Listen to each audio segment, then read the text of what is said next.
Today we're reviewing the Saucony Endorphin Rift.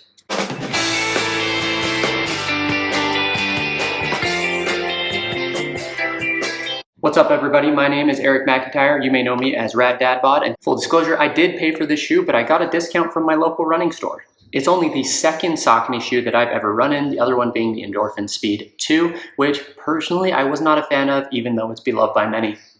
Just a quick spec breakdown of the shoe. We've got a 33mm heel and a 27mm forefoot with a 6mm offset heel-to-toe drop. In addition, this shoe has 4.5mm lugs and is built on the Speed Roll platform, which Saucony uses to propel you forward.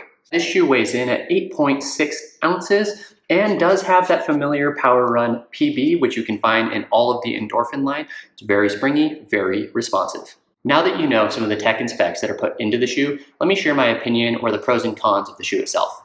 When it comes to the fit of the shoe, this shoe fits really well. With that soft or booty-like upper, it really feels snug around your foot without feeling overly narrow. The heel stays securely in place, and the shoe actually does curve in here a little bit, which allows it to kind of hug and keep that heel from sliding up, which I know has been a concern for other Saucony wearers on their trail lines.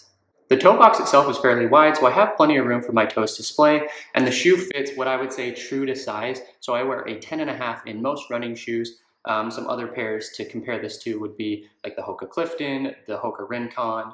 I did half size down from the Endorphin Speed 2, but overall I would say true to size, I am generally a 10.5. So where does the fit kind of give for me? For the most part, while it fits great on flat ground and I feel really secure and locked in, when I was running downhill, I did feel myself sliding forward, and specifically on my left foot, which is slightly bigger, I started to kind of hit the front of the shoe with my big toe. Overall responsiveness and comfort in the shoe was pretty next level. The tongue has a little bit of cushion so the laces don't push down on your foot. The sock-like upper is really breathable, it's really snug, and there's extra cushioning here in the heel, so it kind of just hugs your foot. I will also say this is probably one of the most, if not the most comfortable trail shoe I've ever worn when running on kind of rocky technical terrain. This is the kind of shoe that I would definitely consider for a longer trail race, so long as there weren't massive technical descents. My negatives for the shoe really only come down to kind of on those technical descents, sliding a little bit forward in the shoe. And then lastly, I would somewhat question the overall stability of the shoe, as the Power Run PB is very squishy, very responsive, and sometimes that can lead to some wobbliness in the shoe, especially for those who have weak ankles like myself.